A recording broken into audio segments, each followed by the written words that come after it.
And welcome back to the show. It's been 2.5 years since we last spoke with UFC President Dana White, and in that time, he's led the Ultimate Fighting Championship to new heights of popularity and profitability. UFC 129 on April 30th at the Rogers Center was the first time that the company held an event in a stadium-sized venue, and it turned out to be an unprecedented sellout, the largest mixed martial arts event in North American history. With this new level of success and the UFC's takeover of Strikeforce, one of the last remaining popular rival brands, we felt it was time to revisit the man that is leading the MMA movement in America and around the globe. Michael Ozanian traveled to Ontario, Canada for this month's Sports Money Profile. Why did you guys buy Strikeforce? Well, Strikeforce was for sale. You know, the funny thing about the reputation that we have is that we're anti-competition, which couldn't be further from the truth. But the reality is we continue to expand and grow. We do need more fighters, and we love the content. We need more. The one thing that these guys have that do it right, and the ones that we usually end up buying, is they have a great library, they have a stable of fighters, and if they have a name and a television deal like Strikeforce did, not a bad thing either. Well, a lot of times, you know, UFC has become synonymous with MMA.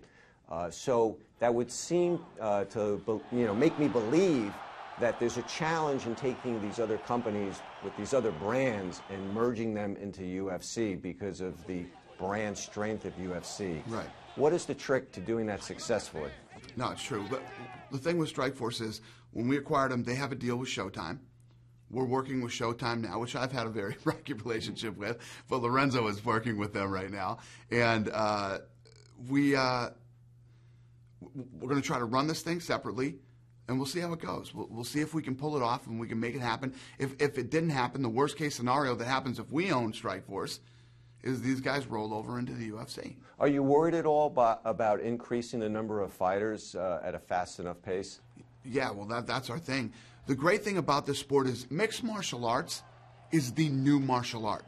When you and I were growing up, parents would put you in karate or taekwondo, stuff like that.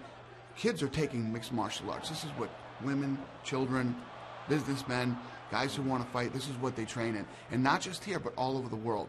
I'm in a position right now where I can get a fighter from anywhere in the world right now.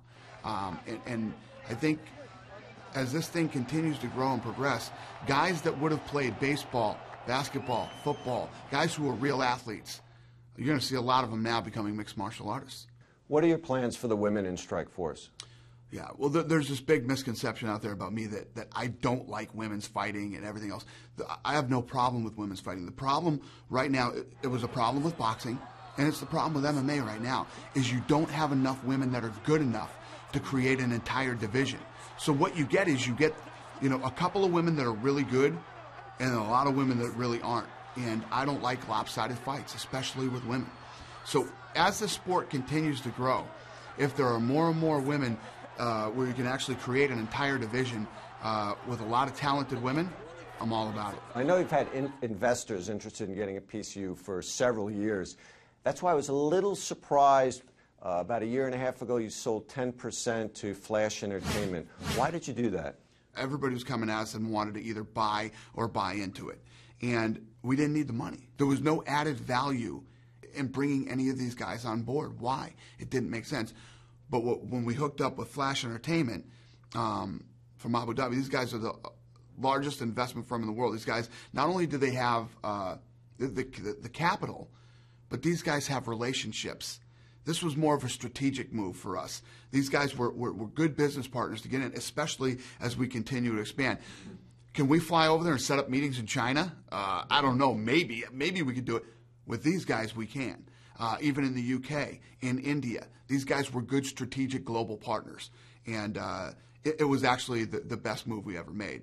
It's been fantastic. So now, a few years ago, you turned down, I think it was $1.2 billion for your company. So obviously, if you're looking at multiples of cash flow, it's got to be approaching $1.7 billion. So you probably think I'm too low. But would you? A lot of companies going public now. Would you consider taking part of your company public? I don't know. I never want to say no, but I don't think so. You know, this isn't that kind of a business. I've never been involved in a public company before, but my partners have, and it doesn't seem too fun to me. I like where we're at now. We make all the decisions. Obviously, our partners over in Abu Dhabi own a 10% stake, so they're always in on the loop in what we do. But I like the way we run things now, and I don't think we'd ever go public. Dana, give me a range of what you think revenues for UFC could be worldwide 3 years from now.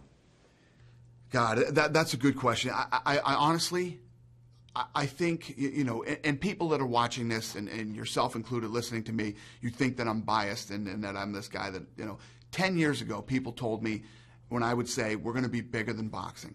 People used to say I was nuts. How are you going to be bigger than boxing? Boxing's been around for 100 years, this, that, and everything else.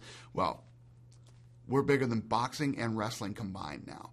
And with this growth and the growth globally that we've experienced, and so many more people, becoming fans of mixed martial arts, and I don't know, it's the potential is so big, it's mind-boggling. This business it transcends all cultural barriers, all language barriers, because I don't care what color you are, what language you speak, or what country you come from.